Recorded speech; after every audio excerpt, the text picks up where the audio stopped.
Kindness is often misunderstood in a world that celebrates speed, power, and visible success. Many people see it as weakness, something optional, something to be practiced only when life is easy. Motivation, on the other hand, is praised loudly. We are taught to chase goals, climb higher, and never slow down. Yet the most powerful journeys are born when kindness and motivation walk together.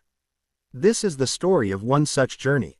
It is not a story of overnight success, but of quiet choices made daily, choices that slowly transformed an ordinary life into a meaningful one. Noah grew up in a small neighborhood where life was simple but uncertain. His family did not have much, but they had enough love to keep hope alive. From a young age, Noah learned the value of effort. Nothing came easily. If he wanted something, he had to work for it. School was challenging, not because he lacked intelligence, but because resources were limited and pressure was constant. Still, he tried. What made Noah different was not talent, but persistence mixed with empathy. He noticed people. He listened. Even as a child, he understood that everyone was fighting battles no one talked about. As Noah entered adulthood, reality became heavier. Dreams met responsibility. Bills replaced imagination. He took a modest job at a mid-sized company, grateful for the opportunity but unsure of his future. Every morning, he traveled to work with hundreds of others, all carrying silent ambitions and hidden fears. The workplace was competitive. People worked hard, but kindness was rare. Everyone seemed focused on survival. Noah felt the pressure too, yet he made a decision early on. He would not let ambition erase his humanity. At first, his approach went unnoticed. He helped coworkers without expecting credit. He stayed calm during stressful moments. When others complained, he listened instead of judging. These small actions did not bring promotions or praise, but they brought trust. Slowly, people began to rely on him. They shared concerns, frustrations, and hopes. Noah realized something important during this time. Motivation grows stronger when people feel supported. Fear drains energy, but kindness restores it. One year, the company announced a major restructuring. Rumors spread quickly. Fear entered the office like a cold wind. Smiles faded. Conversations became cautious. People started protecting themselves, distancing from one another. Noah felt the same fear, but he chose a different response. He understood that difficult times reveal character. Instead of withdrawing, he leaned in. He checked on coworkers, encouraged honest conversations, and reminded people that uncertainty did not mean worthlessness. As pressure increased, mistakes happened. Deadlines were missed. Tension grew. In an environment where blame could easily take over, Noah practiced patience. He focused on solutions instead of accusations. This approach slowly changed the atmosphere of his team.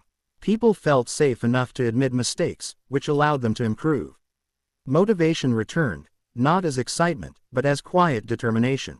Noah did not remove the hardship, but he softened its impact. Eventually, layoffs were announced. Some colleagues lost their jobs. Desks were emptied. Goodbyes were painful. Noah survived the cuts, but he did not celebrate. Instead, he felt responsibility. He helped those leaving with resumes, references, and encouragement. These actions required time and emotional energy, but Noah believed success meant little if it came at the cost of compassion. Kindness, he learned, is most powerful when it costs something. Not long after, Noah was called into a meeting with senior management. They spoke about his influence during the crisis. They noticed how morale improved around him, how conflict decreased, and how people trusted him naturally. When they offered him a leadership role, Noah hesitated. He doubted himself. He wondered if kindness could survive authority. After reflection, he accepted, realizing that growth often feels uncomfortable before it feels right. Leadership challenged Noah in new ways. He had to make decisions that affected others. He faced criticism and pressure. Yet he stayed true to his values. He led with transparency, fairness, and empathy. He listened before acting. Slowly, his team became stronger. Productivity improved, not because of fear, but because people felt respected. Noah understood that motivation rooted in purpose lasts longer than motivation driven by pressure. Outside of work, Noah volunteered at a community center. There, he met people facing struggles far greater than his own. Listening to their stories reminded him why kindness mattered. He mentored young individuals who felt lost, encouraging them to believe in progress, not perfection. Watching them grow renewed his own motivation. There were moments when Noah felt exhausted. Balancing responsibility and compassion was not easy. During these times, he learned another lesson: kindness includes self-care. Rest was not weakness. Boundaries were not selfish. Sustainable motivation required balance. By caring for himself, Noah ensured he could continue caring for others. Years passed. Noah's life changed slowly but meaningfully. His confidence grew, not from praise, but from alignment with his values. He faced challenges, but they no longer defined him. He understood that success was not a destination, but a way of living with integrity. The world around Noah remained imperfect, but his presence created small ripples of change. Teams became more supportive. Individuals found direction. Conversations became more human. These changes were quiet, but real. Noah often reflected on his journey. He realized that kindness had not slowed him down. It had carried him forward when motivation was weak. It had given meaning to effort and strength to persistence. His story was not extraordinary because of wealth or fame, but because it proved something simple and powerful. When kindness and motivation walk together, ordinary lives become extraordinary. This story is not just Noah's story. It is a reminder that every day offers a choice. We can rush forward without compassion, or we can move with purpose and heart. True motivation does not demand that we become someone else.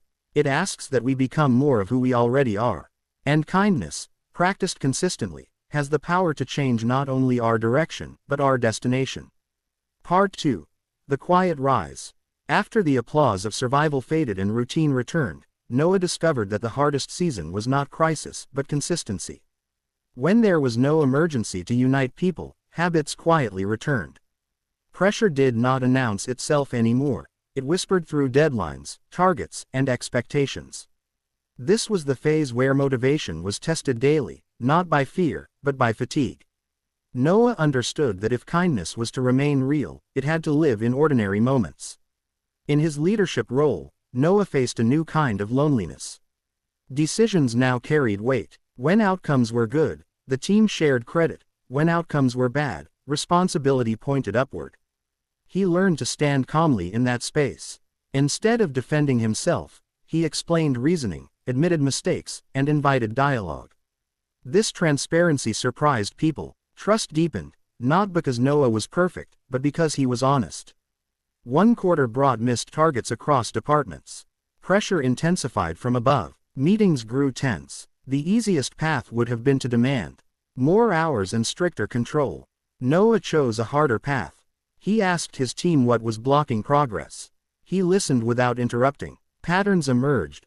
Unclear priorities, burnout, fear of speaking up. Together, they redesigned workflows, simplified goals, and set realistic timelines. Progress returned gradually. Motivation followed clarity. Outside the office, Noah's volunteering evolved. He began mentoring a small group consistently, focusing on skills, confidence, and discipline. He emphasized one idea repeatedly: kindness without action is comfort, motivation without kindness is cruelty.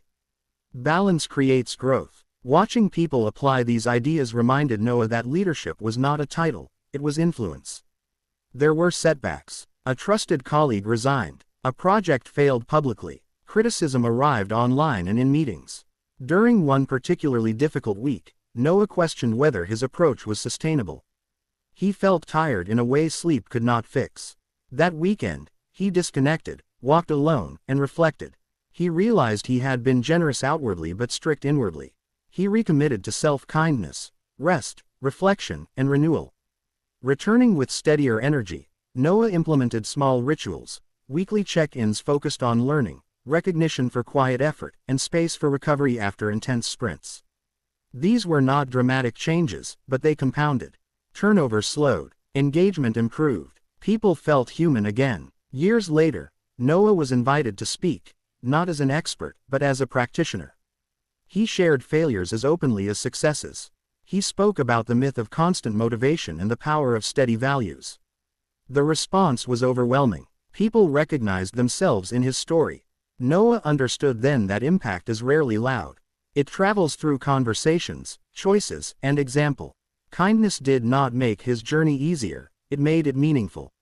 Motivation did not push him to be more than human, it invited him to be fully human. The story continues, not because it needs an ending, but because lives shaped by purpose keep unfolding. Every day offers a chance to choose how we move forward. When kindness leads and motivation follows, progress becomes inevitable.